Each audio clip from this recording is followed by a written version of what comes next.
go.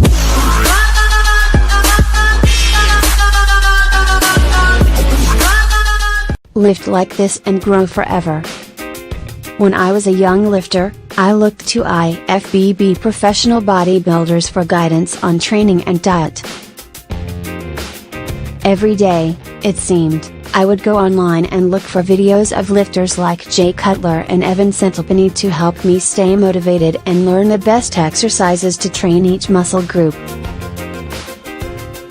At first, I would simply do exactly what I saw in the videos, the same exercises, the same number of reps and sets, and the same amount of time under tension. I'm sure you've probably been there. Over the years, though, I backed away just a little and began analyzing how these guys were training, as opposed to the simple X's and O's on the page. Then, I developed my own way of training based on the trends I saw from the most successful guys combined with my own hard-earned experience, of course. I call this approach the 5 pillars. You can apply these pillars to every training, no matter which body part you're working on, but the examples I'm using are specific to arm training. You're welcome. Pillar 1, the isolation warm-up. The first pillar, warm up and isolate the proper muscle fibers, may be the most important pillar of all. When you first get to the gym, your body isn't usually ready for heavy lifting. Just a couple of sets of body part specific isolation work not only prepares your muscles for what's to come, but also helps focus your mind on the workout ahead. If you're young enough, you might be able to get away with starting cold, but why risk injuring yourself and setting your training back for weeks or months just because you didn't want to take the time to warm up? All it takes is one injury and you're on the sidelines. Start with lighter weight and get a solid pump before you start adding more volume. The purpose of these lighter sets is to warm up the muscle, but they can also help you fatigue the targeted muscle, especially when you focus on proper form and on squeezing hard throughout the entire rep range. I typically do 2-4 sets of 15-20 reps per set for my warm-ups. Prescription: 1 movement per body part, 2-4 sets of high reps, at least 15 reps per set. Sample movements for arms: high pulley cable curl, rope triceps push down. Pillar 2, heavy lifting. Once your target muscles are fired up, the next pillar of training comes into play: heavy lifting. This is the meat and potatoes of lifting and includes familiar compound exercises such as bench press, squat, deadlift, pull-ups, shoulder press, leg press, and all manner of row variations. In the case of arms, it can include isolation movements that also happen to be the heaviest movement you do during the workout, such as biceps curls or skull crushers.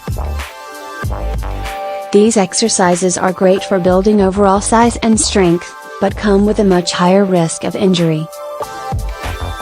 By warming up before you start these compound movements, you get a better feel for muscle contraction. This enables you to use less weight while getting the same or better result, and helps prevent injury. Read that sentence again. Never sacrifice form for weight. That's the difference between the bodybuilder who keeps going for years, and the one who bounces from injury to injury. If the weight becomes too heavy to get 10 reps, or if your form begins to suffer, drop the weight back down and crush the last set or two.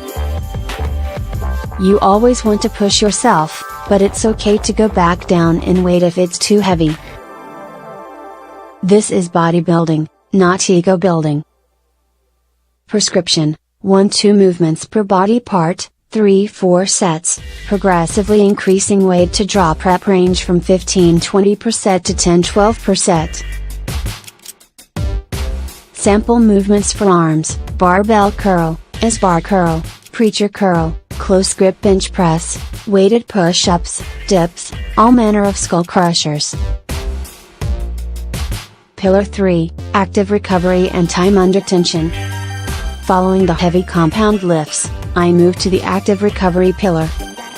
Your muscles just took a beating from the last few exercises and you should be feeling exhausted. Instead of getting sloppy in training, give your body a slight rest. But by rest, I don't mean sitting around or using this time to talk your way out of finishing your workout. Use a lighter weight so you can work through the entire range of motion, keeping the muscle under constant tension throughout each rep. Go light, and don't kill yourself. You've still got a lot of work to do. Prescription: 1-2 movement per muscle group, 2-3 sets of 15-20 reps. Sample movements for arms: cable curl, cable push down, incline close grip bench with is bar. Pillar 4, supersets and drop sets. The best time to push yourself the hardest is as you finish up the workout, and there's no better way to do that than with supersets and drop sets. You got a break of sorts during Pillar 3, so now you should be ready to pump your muscles full of blood and push as many reps as possible on each set.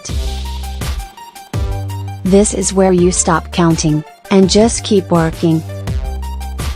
If you start to get sloppy here, reduce the weight or move on to another exercise. You should be absolutely exhausted after completing 2 or 3 of these kinds of sets. If you're doing contest prep, this is also where you push caloric burn through the roof. Prescription: 2-4 movements per muscle group, 3-5 sets of high reps with multiple drops or supersets. Don't sweat the specifics, just chase the pump. Sample movements for arms: all types of machines, hammer curl, alternating curl variations, cable movements. Pillar 5, stretch. Now that you're exhausted, it's time to stretch the muscle fibers and start pushing blood and nutrients into them. This will help with recovery and muscle growth. You can do this by performing isometric stretching, or by doing exercises that emphasize big stretches, such as stiff leg deadlifts on leg day, or hanging from a bar on back day. Unlike isometrics, these exercises use weights or body weight to stretch the muscles past normal range. Just be careful when you use weights to help you stretch. Go light, pay attention to form, and remember that the goal at this point is to stretch, not fatigue, your muscles. The systematic, adaptable way to grow. The 5 pillars approach provides a simple, structured approach to weight training that can work for both beginners and advanced lifters, while allowing you to incorporate all kinds of variety into your training. Done right, it'll help you prevent injury, do some solid heavy lifting, and get the most out of your training for years on end. When you link these pillars together, you should feel some of the biggest pumps of your life, leave the gym exhausted, and enjoy the feeling of accomplishment that comes from knowing you gave everything you had. Now go do it.